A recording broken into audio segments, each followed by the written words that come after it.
કચ્છ જિલ્લામાં ફરી એક વખત વરસાદની શરૂઆત થઈ ચૂકી છે। નખત્રાણા અને માંડવીમાં હાલ તો ધોધમાર વરસાદ વરસી રહ્યો છે।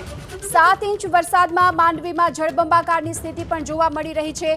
સ્વામિનારાયણ રોડ નવાપુરા વિસ્તારમાં જળબંબાકાર છે। ગુંદિયાળી ગામમાં પણ હાલ એક ગાડી પાણીના પ્રવાહમાં ફસાઈ છે। સ્થાનિકોએ હાલ કાર ચાલકને બહાર કાઢ્યો છે।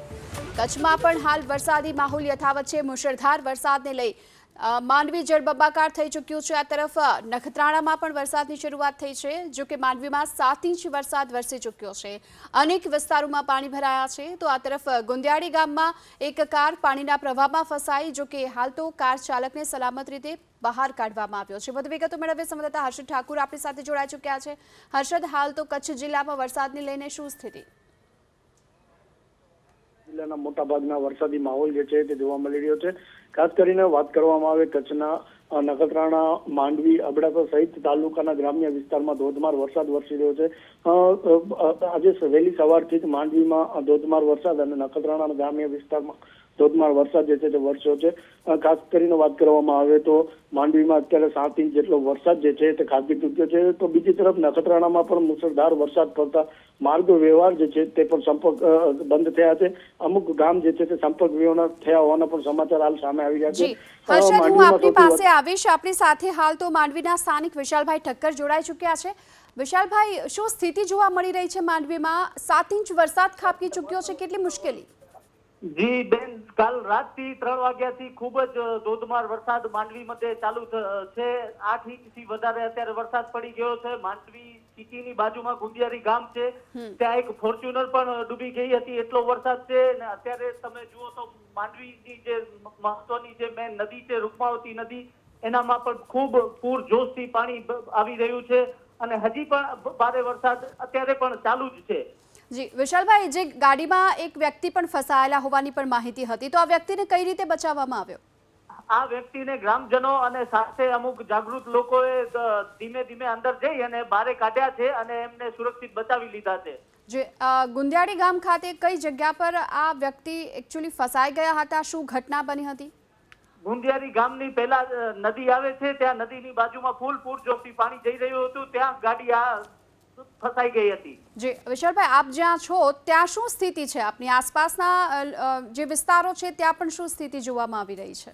અત્યારે વરસાદ ખૂબ જ ચાલુ છે અને ઘણા ઘરોમાં પણ પાણી ગયા છે। બચાવ કામગીરી માંડવી નગરપાલિકા દ્વારા અને મામલતદાર ટીમ અને વગેરે ટીમો દ્વારા કામગીરી ચાલુ જ છે। સતત લોકોને કેવી રીતે ઉપયોગી થાય એના માટે સતત તંત્ર અને ટીમ જાગૃત છે અને એક્ટિવ છે, કામ કરી રહી છે સ્થળ પર। અત્યાર સુધીમાં કુલ કેટલા લોકોને સ્થળાંતરિત કરવામાં આવ્યા હશે, જેમને સુરક્ષિત જગ્યાએ લઈ જવામાં આવ્યા, એવી કોઈ માહિતી મળી છે આપને? અત્યારથી હજી 2 થી 3 જગ્યાથી કામગીરી ચાલુ છે। અત્યારે એક જતનગરમાં ચાલુ છે અને બાબાવાડીમાં નાના વિસ્તારમાં ચાલુ છે। 18 જેવા લોકોને બચાવીને સ્થળાંતર કરવામાં આવે એવી શક્યતા છે, 18 થી 19 લોકોને।